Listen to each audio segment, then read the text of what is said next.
Now, just a little warning before we begin, there are going to be some major spoilers in this video for the 4th episode of Skeleton Crew, so if you haven't seen it yet and you don't want anything ruined, it is a really good time to click away.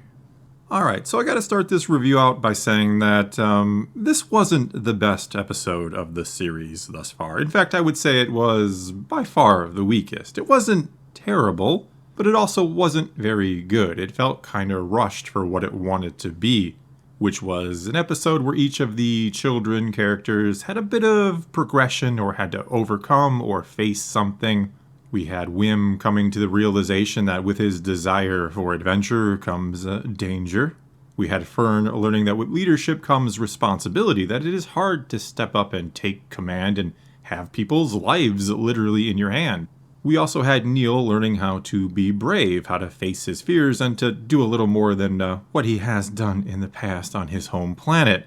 And then there was KB, who really didn't have much of a story or progression in this. She continues to be kind of the mystery character. There is clearly something up with her. She is very kind of strange. We know she likely has a medical condition of some kind. We also know she has the visor, which probably has something to do with that medical condition, whatever it might be. And again, she does feel a little off just all around. And even though those were each fine lessons for each of our characters to learn, and there's progression for them, but with how rushed it felt, how quick the episode goes by, this was maybe like 30 some minutes long, a little over 30 minutes long. It feels very rushed, it feels very forced, and it feels more like a sitcom episode or something along those lines, more so than a really true action-adventure story set in the Star Wars galaxy. In fact, the story about the two different tribes fighting each other was really, really weak and pretty much just non-existent. It was there just to facilitate these little mini story arcs for the characters or progression for the characters. No more, no less. And quite honestly, I didn't really care to learn more because it really wasn't all that interesting. That part of the story really just kind of fell flat for me. And what really saved the episode, outside of, yes, I enjoy the characters progressing, don't get me wrong, but it is the continued intrigue that the mystery of At-Attin, or the at-blank planets, since it seems like all 9 of them are named at something, that is what makes this episode decent enough to continue to want to really watch this show. Because again, on its own, if it wasn't for that mystery, I probably really would not have liked this episode at all, to be completely honest. Again, it's not terrible, but there really wasn't much in and of itself or just in this episode contained within it that really excited me or found interesting.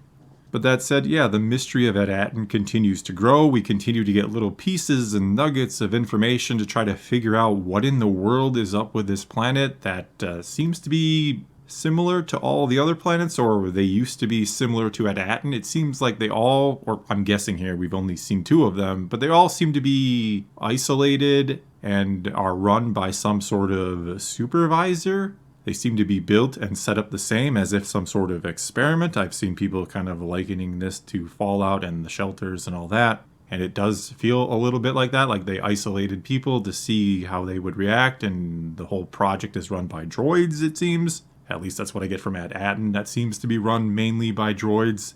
And we learn that the supervisor, no one gets to go in the supervisor's tower because at the top is probably where the main droid who runs it all is, or so I would imagine. So yeah, I am curious to see where this all ultimately goes, what the mystery really is, why it seemed like these certain planets, or 8 of the 9, because we did hear last week that 8 of the 9 had been destroyed and At-Attin had never been found. Why they were destroyed and by whom? It seems like the pirates may have been responsible for destroying this planet. And by destroyed, I simply mean just left it in ruin and left the people, well, they left the people at this planet apparently at war with each other for some time. That's about all we can extrapolate from the conflict between the 2 different tribes here and what flag you fly. We also know that At-Attin seemed to be extremely important to the captain of the pirates that came here and that SM-33 used to belong to, having told SM-33 to forget everything about At-Attin and where it is and all of that, and then to even go ahead and to program him to attack anybody who would try to unprogram him or make him remember At-Attin. So whatever seems to be on the last planet is what the pirates are really looking for. I'm guessing they kind of went to all the other planets, found nothing, or didn't find what they were hoping for. And so on At-Attin is what they think is the treasure, and we do know that there are a lot of credits, or that's where Wim got his credits from. These old Republic credits, which I have guessed before or speculated, are minted on At-Attin, and that is what makes it the real treasure planet that the pirates want. But anyway, yes, I am curious to know where this all goes, and I do hope the final 4 episodes are a bit more comprehensive, I guess is the best way to put it, that they don't feel so rushed and just kind of like they exist mainly to, again, just give a little progression for the characters and keep the intrigue alive and maybe bait us a little bit to get us to watch the next one. That's really what I felt this episode was all about. I didn't feel like, again, that story about the warring tribes was all that interesting. And then you had Jode, who got captured at pretty much the beginning of the episode, shows up towards the end and has just paid off the other pirates, or other tribe, I should say. And I don't know why they just didn't take his money if they had him captured, why they wanted to be paid off. I don't know, maybe they're honorable or something. Other than that, I think SM33 continues to be one of the highlights of the series thus far. One of the best characters, maybe the best character. I thought his interaction there with Jode at the beginning, making fun of him, kind of saying how he had to babysit. Yes, that was a bit cringy, perhaps, but it was funny.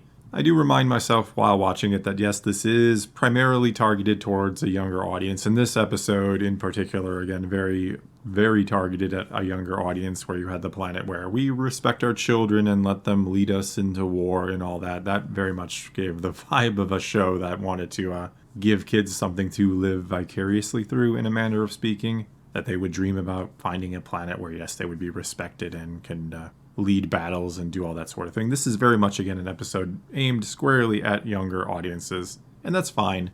I would imagine they enjoyed it for what it was, more so than I, as someone who hasn't been a kid in a long time, did. And so, to wrap it up here, I can't help but feel like this episode was just on the lazy side, that it could have been a bit longer, even 5 minutes longer, and a bit more in depth. They could have explained to us just what the heck was going on with the two tribes to some degree. I thought it was kind of odd that Fern says she's a captain, so they're like, oh, you must be warriors and you can go lead the attack here and try to get our animals back, even though Jode is just going to get them back and have this very anticlimactic ending to it all. Not that we were vested in it in the first place.